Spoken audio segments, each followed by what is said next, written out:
마태복음 7장 15절 말씀부터 마지막 절까지 15절부터 봉독하도록 하겠습니다. 거짓 선지자들을 삼가라. 양의 옷을 입고 너에게 나아오나 속에는 노략질하는 일이라. 그들의 열매로 그들을 알지니 가시나무에서 포도를 또는 엉겅퀴에서 무화과를 따겠느냐. 이와 같이 좋은 나무마다 아름다운 열매를 맺고 못된 나무가 나쁜 열매를 맺나니 좋은 나무가 나쁜 열매를 맺을 수 없고 못된 나무가 아름다운 열매를 맺을 수 없느니라.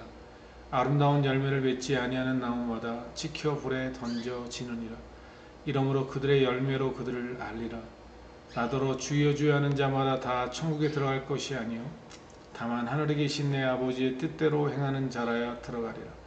그날에 많은 사람이 나더러 이르되 주여 주여 우리가 주의 이름으로 선지자로 노릇하며 주의 이름으로 귀신을 쫓아내며 주의 이름으로 많은 권능을 행하지 아니하였나이까 하리니 그때 내가 그들에게 밝히 말하되 내가 너희를 도무지 알지 못하니 불법을 행하는 자들아 내게서 떠나가라 하리라. 그러므로 누구든지 나의 이 말을 듣고 행하는 자는 그 집을 반석 위에 지은 지혜로운 사람 같으리니 비가 내리고 창수가 나고 바람이 불어 그 집에 부딪히매 무너지지 아니하나니 이는 주추를 반석 위에 지어 놓은 까닭이요 나의 이 말을 듣고 행하지 아니하는 자는 그 집을 모래 위에 지은 어리석은 사람 같으리니 비가 내리고 창수가 나고 바람이 불어 그 집에 부딪히매 무너져 그 무너짐이 심하니라. 아멘. 네, 오늘은 반석 위에 집을 짓는 지혜로운 자라는 말씀으로 오늘 나누고자 합니다. 오늘 이 말씀 속에서 정말 후회 없는 신앙생활, 주님이 오실 날이 가까워지고 있는 이 때에 우리가 정신을 차리고 믿음의 길을 걷는 것이 맞습니다. 2000년 전에 성경을 기록했던 베드로 사도가 만물의 마지막이 가까웠으니 허리를 동이고 깨어 근신하여 기도하라고 아기가 우는 사자처럼 믿는 자마저 삼키기 위해서 두루 다닌다라고 그렇게 말하고 있습니다. 요한계시록 말씀은 마지막 때가 가까움을 알고 이 사단 마귀가 자기의 때를 알고 심히 분하여 땅으로 내려갔다 이렇게 되어 있습니다. 제가 영상을 보는 가운데 지금 이스라엘 나라 안에 정치적으로 굉장히 혼돈과 어려움이 이렇게 있다라고 얘기합니다.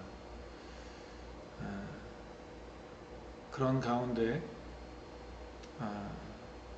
지금 예루살렘 성전을 짓기 위한 그런 일들이 점차 그 본색을 드러내고 있다라고 이야기를 합니다. 우리가 아는 바 성경은 이미 예루살렘 성전이 다시 세워질 것을 이미 요한계시록에 예언하고 있었습니다.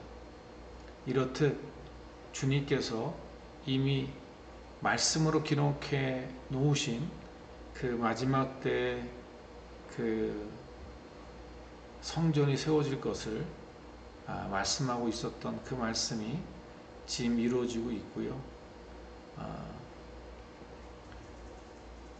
모든 시대의 그 마지막 시대의 적그리스도가 세상을 지배할 수 있는 모든 시스템들을 이미 갖추어져 있는 시대라고 이야기합니다.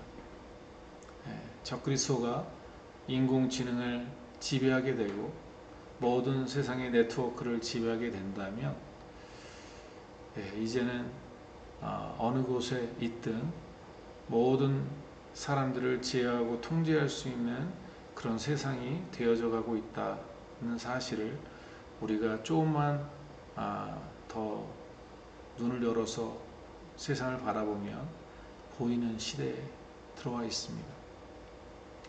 이러한 때 우리가 더욱더 깨어 바른 믿음의 길을 걷는 것이 무엇보다도 중요하다는 생각을 갖습니다. 오늘 말씀에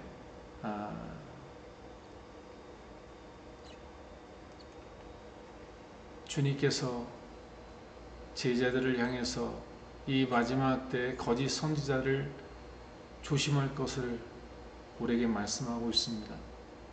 양의 옷을 입고 선하게 보이고 아름다운 말을 하고 우리에게 위로의 말을 전해준다 할지라도요, 그 거짓 선지자들의 그 행실은 결국은 우리를 삼키기 위한 이리의 그 역할, 우리를 삼키고자 하는 이리의 모습을 갖고 있다라고 말합니다. 우리는 그러한 시대에 어떻게 그들을 분별해내야 되느냐, 그들의 열매로 알아야 한다 이렇게 말합니다. 한국교회의 가장 큰 어려움 중에 하나가 세습화의 문제였고요, 교회 안에 팽배한 만몬신의 문제였고요, 교회 안에 세상이 동일하게 그 안에 권력, 서열 이런 위치에 물질 만능에 부유한 사람이 큰 소리치고 이러한 교회의 모습을 발견하게 됩니다. 왜 그럴까요?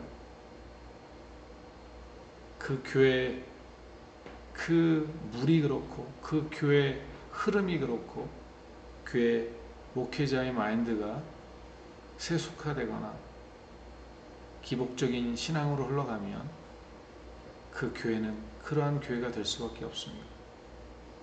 그래서 그 교회에 나타나는 현상을 보면 그 교회가 어떠한 교회인지를 알아야 합니다.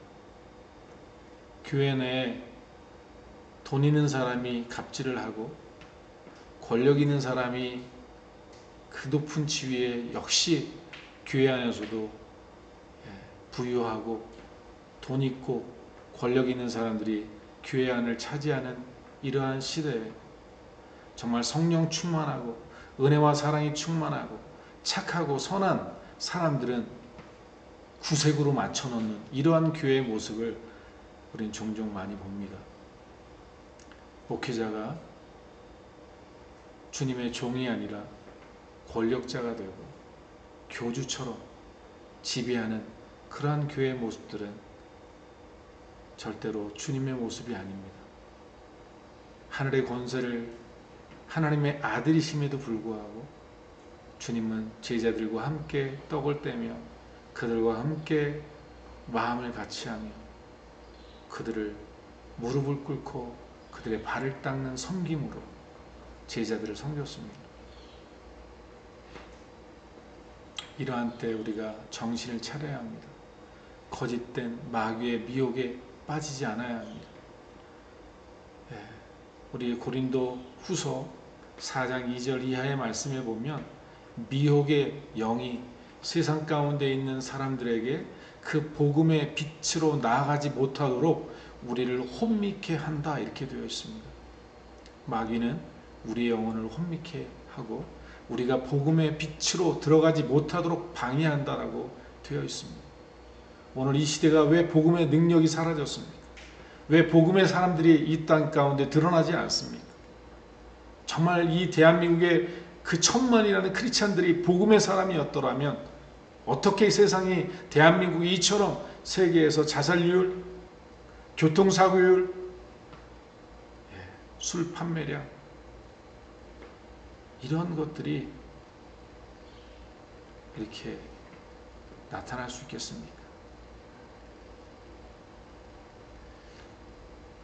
이러한 때 우리가 열매로 우리의 현실, 내 모습을 발견해야 합니다. 내 안에서 나타나는 열매가 무엇인지 알고 돌아봐야 합니다. 그러면서 그 열매로 분별하라 이렇게 되어 있습니다. 우리도 남들도 무엇으로 우리를 돌아봐야 되냐? 우리가 맺는 열매들을 잘 생각해 보라는 거예요. 내가 생각하고 내가 소원하고 내 안에서 툭툭 튀어나오는 것이 무엇인가 생각해 보라는 거죠. 좋은 나무에서는 나쁜 열매를 맺을 수 없고 나쁜 열매, 나무에서 좋은 열매를 맺을 수 없는 것처럼, 아름다운 열매를 맺을 수 없다라고 주님이 말씀하신 것처럼 그것으로 우리는 열매를 구분해야 돼요. 목사의 입에서 명예와 돈, 정욕의 이야기들이 나온다면 그게 그의 본 마음인 것입니다. 내 자신의, 내 마음속에서 늘 나타나는 생각과 내 입으로 툭툭 튀어나오는 말과 내 행실이 무엇인가 돌아보면 그것이 내 본 나무라는 사실을 우리가 알라, 이렇게 말씀하십니다. 그러면서 깨어있는 자들로 우리가 믿음의 길을 걸어가야 되는데, 그 21절에 우리가 잘 아는 말씀처럼 주여 주여 하는 자가 다 하늘나라에 들어갈 것이 아니라 하늘에 계신 내 아버지의 뜻대로 행하는 자라야 들어간다, 이렇게 말씀하십니다. 많은 사람들이 주여 주여 주의 이름으로 이런 일도 저런 일도 했다라고 말할 때 주님은 그들을 나는 모른다라고 말씀하신다고 말씀하십니다. 왜냐하면 그들이 주의 이름으로 귀신을 쫓아내고 세례를 베풀고 선지자 노릇한 이것이 아버지의 본뜻이 아니라는 사실을 말하고 있는 거예요. 아버지의 뜻이 무엇인가를 이들이 놓치고 있다는 사실을 주님이 이렇게 그 예를 들어서 말씀하시는 거예요. 주여 주여 한다고 다 구원받는 것도 아닐 뿐만 아니라 주의 이름으로 선지자 노릇하고 귀신을 쫓아내고 많은 권능을 행한다 할지라도 그것으로는 하나님의 나라에 들어갈 자격이 아니라고 말하고 계시고요. 그것이 하나님의 뜻이 아니라고 말씀하시는 거예요. 그게 만약에 그것이 아버지의 뜻이었다면 당연히 그들이 하늘나라에 들어가야 되겠죠. 선지자 노릇하는 것, 귀신을 쫓아내는 것, 권능을 행하는 것. 어떤 이들은 선지자 노릇했으니까 안 됐다라고 이렇게 이야기하지만요, 그건 말장난에 불과합니다. 귀신을 쫓아내고 능력을 행하고 권능을 행했다는 것은 그들에게 실질적으로 나타나는 현상이 있었다는 거예요. 선지자처럼 역할을 했다는 것을 얘기하는 거지, 선지자 노릇이란 그 노릇의 단어에 포커스가 맞춰지는 게 아닙니다. 근데 주님은 그들을 향해 더 심각하게 책망하십니다. 불법을 행하는 자들아 내게서 떠나가라, 이렇게 말씀하십니다. 여러분, 이 말씀 앞에 우리 목회자뿐만 아니라 우리 성도들의 삶을 돌아봐야 돼요. 심지어 이런 사람들도 하나님의 나라에 들어갈 수 없고 불법을 행한 자라고 책망을 받는데, 하물며 이런 능력도 없고 이런 일도 행하지 않는 내가 도대체 무슨 근거로 하나님의 나라에 들어갈 수 있다라고 이야기할 수 있느냐는 거죠.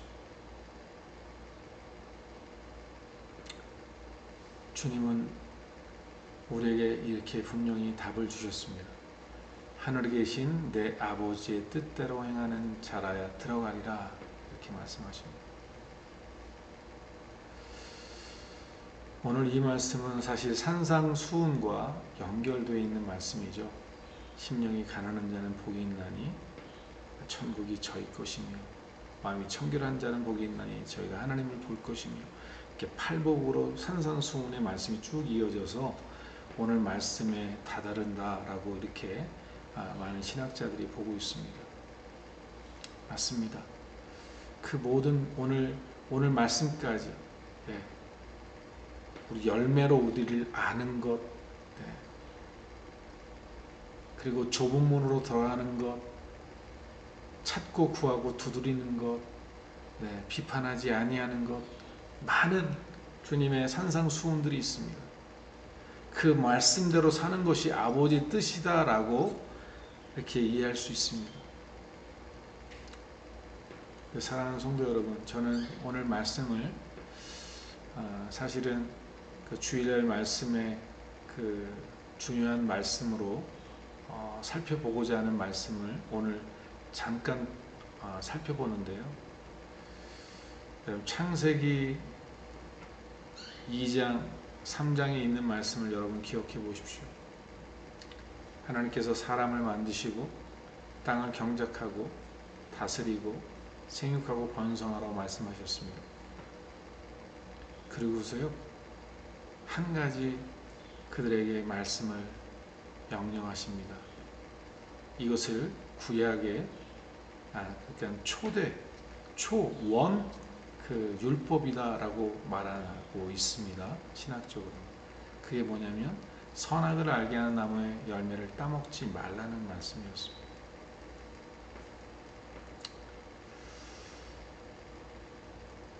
에덴 동산에서 모든 과일, 열매들은 먹을 수 있었습니다. 그리고 그 모든 짐승과 새와 다스리는 권세를 갖고 이름을 정해 주었습니다.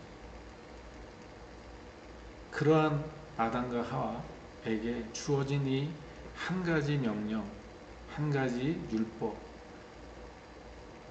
임으로 나무 모든 열매는 너가 임의로 먹되 선악을 알게 하는 나무의 열매는 먹지 말라. 그것을 먹는 날에 정령 죽으리라 이렇게 말씀하셨습니다.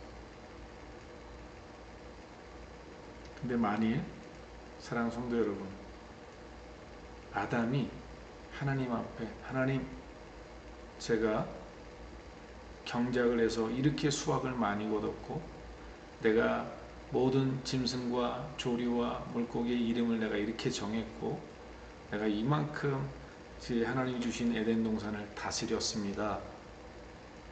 라고 우리가 이야기한다면, 그런데 그가 선악을 알게 하는 나무 열매를 먹었다면 그가 한 모든 다른 행실은 인정이 될까요? 내가 주님 말씀대로 경작을 잘했고 생육하고 번성하고 모든 것을 다스리는 일을 잘했다 치면 하나님이 그래 너 선악을 알게 한 나무 먹었지만 그거 잘했네, 그래 그거 많이 잘했으니까 너 잘했어 라고 하나님이 말씀하셨을까요? 오늘 왜 주의 이름으로 선지자 노릇하고 귀신을 쫓아내고 많은 능력을 행했는데도 불구하고, 그것도 주님의 이름으로 능력을 행했는데도 불구하고 왜 불법을 행한 자였죠? 하나님의 뜻대로 행하지 않았기 때문에, 아버지의 말씀대로 행하지 않았기 때문에 그는 불법을 행한 자가 되었고 하나님께서는 그들을 도무지 알지 못하는 존재로 인정하시게 되는 거죠. 아담과 하와가 그 선악을 알게 한 나무를 따먹는 순간 그가 아무리 어떤 일을 했다 할지라도, 에덴 동산에서 어떠한 행실을 하고 어떠한 많은 역할을 감당했다 할지라도 이미 그는 불법을 행한 자요, 그는 그 에덴 동산에서 쫓겨날 수밖에 없는 신세가 되는 거예요. 오늘 이 말씀이 그 창세기에 있는 말씀과 엿다 해석될 때 이 말씀이 얼마나 우리에게 무거운 하나님의 말씀인가를 다시 한번 되새겨야 돼요. 내가 봉사도 많이 하고 내가 희생도 많이 하고 내가 헌신도 많이 하고 내가 교회를 위해서 봉사도 많이 하고 내가 선교를 위해서도 희생도 많이 하고 이 모든 것들이 많이 한다 할지라도 아버지의 뜻대로 행하는 자, 아버지의 뜻, 그 뜻 앞에 우리가 바로 살아가지 않으면 우리는 결코 하나님의 나라에 들어갈 수 있는 자가 되지 않는다는 사실을 확실하게 못 박으신 거예요.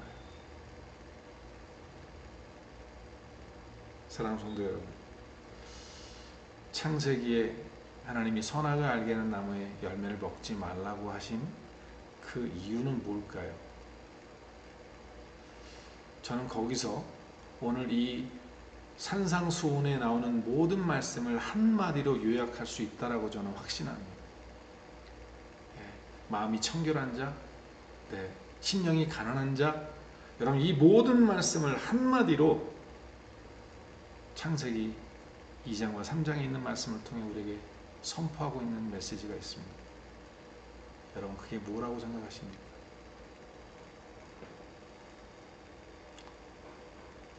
그것은 하나님을 경외하는 마음, 하나님을 경외하는 신앙의 삶입니다. 하나님을 경외하는 것이 무엇인가에 대해서 내가 어떤 행위를 하고 내가 어떤 행실을 하는 거기에 내 의의가 있는 것이 아니라 하나님을 경외하는 그 마음이 내 안에서 내 삶에서 드러나느냐는 것입니다. 하나님이 인간이 타락하지 않은 온전한 인간 아담에게 하와에게 선악을 알게 한 나무를 따먹지 말라고 했을 때요, 그 조건을 하나님이 두신 이유는 딱 하나입니다. 하나님을 경외하는 마음을 잃어버리지 않는 것입니다. 여러분, 만약에 그런 이유가 아니라면 선악을 알게 하는 나무를 일부러 만들어 놓을 이유가 없습니다. 하나님을 경외하고 하나님을 사랑하는 것 외에 그 선악을 알게 하는 나무를 만들어 놓을 이유가, 그런 위험천만한, 그거 먹으면 죽는데 하나님이 왜 그것을 그 동산 중앙에 갖다 놓아 둘 수밖에 없었느냐? 그것은 유일하게 모든 것을 다스리고 생육하고 번성하고 모든 것을 다 행할 수 있는 인간에게 유일하게 하나 선하게 알게 하는 나무를 둠으로, 그것을 먹지 않음으로 내가 하나님을 경외하고 하나님을 신뢰하고 하나님을 존경하고 하나님을 사랑하는 것의 표현, 고백이 선악을 알게 하는 나무입니다. 여러분, 우리가 제가 늘 설교 때 자주 말씀하는 신명기 8장 말씀, 너희로 광야에 40년을 걷게 한 것을 기억하라. 이는 너희를 낮추시고 시험하사 너희가 나를 경외하는지 안 하는지 알려 하심이라 라고 말씀하시는 하나님. 하나님이 그 40년의 과정, 그냥 빨리 가나안 땅 들어보내주면 얼마나 좋겠어요. 근데 40년이라는 시간을 통해 그들을 훈련하시고 연단하시는데 왜 그렇습니까? 경외하는 사람을 만들기 위한 거예요. 경외하는 사람을 찾기 위한 거예요. 여러분, 아브라함을 본토 아비집에서 불러내서 이삭을, 그 모리아산에서 칼을 들어서 이삭을 바치려고 하는 아브라함을 멈춰라 말씀하시고 하신 말씀도 뭐죠? 이제야 너가 나를 경외하는지 내가 아노라 라고 말씀하십니다. 사랑하는 성도 여러분, 내가 하나님을 경외하는 마음이 없는데 하나님 나라에 들어갈 수 있다라고 생각하는 것이 거짓입니다. 하나님을 경외함이 없는 신앙이 크리스찬, 하나님 나라에 결코 들어갈 수 없습니다. 근데 오늘 본문에 있는 것처럼요, 불법을 행하는 사람들이 어떻게 하죠? 하나님을 경외함은 없으면서요, 내가 한 행실들, 내가 이만큼 교회를 위해서 섬기고 내가 이만큼 헌금을 하고 내가 이만큼 봉사하지 않았습니까? 내가 그래도 주를 위해서 일하지 않았습니까? 이런 것을 내세우는 사람들이 있다면 바로 그 사람들이 내가 너를 도무지 알지 못하노니 내게서 떠나가라 말을 들을 자들입니다. 하나님의 뜻은 무엇입니까? 우리가 하나님을 경외하고 그 하나님을 존중하고 그 하나님을 사랑하는 것, 이것이 아버지의 뜻입니다. 사렙다 과부의 동전 한 입이 그 헌금통에다 돈을 떨어뜨렸던 그 부자들보다도 하나님이 소중히 여기는 그 사렙다 과부의 동전 한 입이 왜 소중하냐? 그는 하나님을 경외하고 하나님을 사랑하는 그 중심이 그 자신의 전부를 바침으로 드러났던 것입니다. 하루를 살아가면서 내가 말하고 행동하는 그 일에 얼마나 우리는 하나님의 눈치를 살피고 살아갑니까? 내가 이렇게 말하는 게 하나님의 뜻인가? 내가 이렇게 말하는 게 하나님의 마음을 아프게 하는 건 아닐까? 내가 이 길을 걸어가는 것, 내가 이것을 선택하는 것, 내가 이렇게 행동하는 것이 하나님을 마음 아프게 하고 하나님의 뜻을 거스르는 건 아닌가? 이처럼 하나님 앞에 자신을 돌아보며 하루하루 순간순간을 살아가는 크리스찬이 있는가?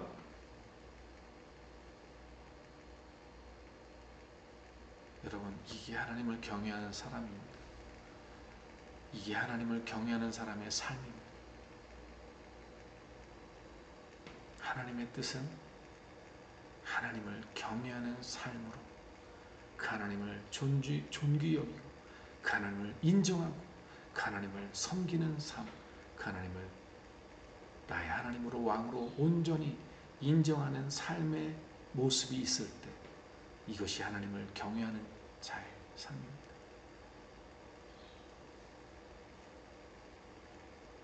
많은 사람이 그렇게 이야기할 것입니다.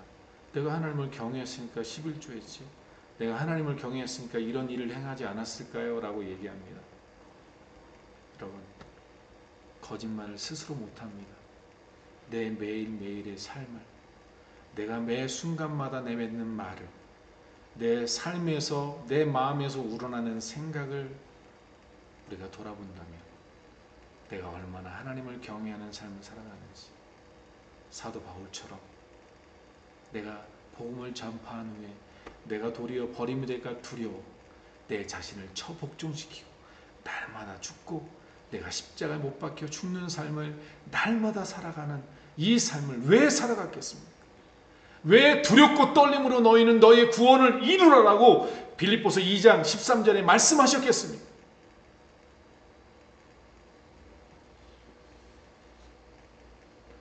사랑하는 성도 여러분, 제가 우리 한신교회 늘 이렇게 영적인 이야기만 하고 본질적인 이야기만 하니까 그럼 예배도 별로 중요하지 않구나, 헌금, 헌신, 열심 이런 거 다 쓸데없는 것이네.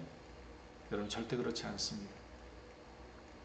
분리되어 있지 않습니다. 실상 내가 정말 주님을 경외하면 우러나는 거죠.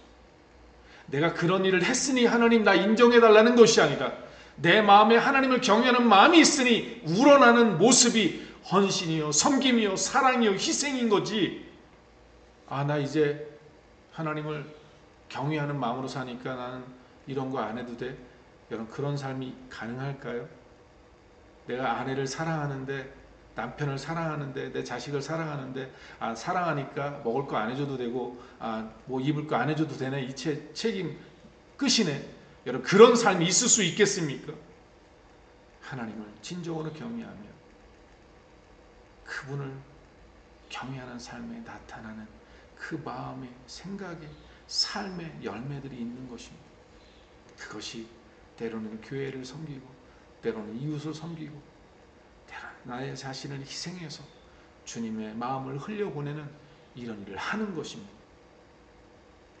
이런 것이 없는 하나님을 경외하는 진정한 그러한 마음과 삶의 열매가 없다면 그는 결코 하나님 나라에 들어갈 수 없다는 사실을, 하나님의 나라에서 쫓겨날 수밖에 없다는 사실을, 불법을 행한 자의 내게서 떠나다가 하라 책망 들을 수밖에 없는 크리스찬의 그런 삶을 살아갈 수 있다는 것을 오늘 다시 한번 우리를 돌아보면서, 우리 주변을 돌아보면서 정말 하나님을 경외하는 삶으로 우리 기도의 자리로 나갈 수 있기를 원합니다.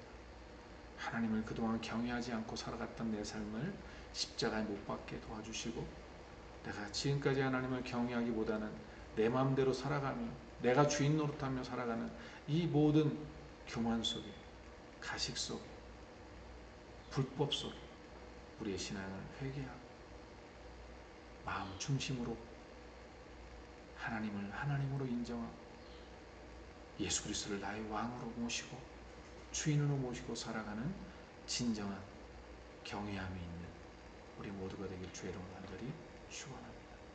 기도하시겠습니다. 좋으신 하나님 아버지, 감사합니다. 옳습니다. 하나님이 돈이 없어서 우리에게 헌금을 요구하시고, 찬양이 듣고 싶어서 우리에게 찬양을 요구하시고, 우리의 헌신이 필요해서 우리의 헌신을 구하시겠습니까? 천사는 우리보다도 더 아름다운 찬양을 하나님께 올려드리고, 그들의 헌신은 우리 인간이 비교할 수 없는 헌신을 하나님께 드리며, 땅에 있는 모든 금과 은과 보화가 다 하나님의 것이며 우리가 무엇을 하나님께 드릴 수 있겠습니까? 그것은 우리의 마음으로 하나님을 사랑하고 존중하고 경외하는 삶만이 하나님께서 받으실 만한 것임을 깨닫게 도와주시고, 우리 지킬 만한 것 가운데 우리의 마음을 지키고, 생명의 근원이 이에서 난다고 말씀하신 하나님을 경외하는 마음을 우리가 회복하게 도와주옵소서. 감사드리고 예수님의 이름으로 기도드렸습니다. 아멘. 우리 하나님께 영광의 박수 돌리시겠습니다.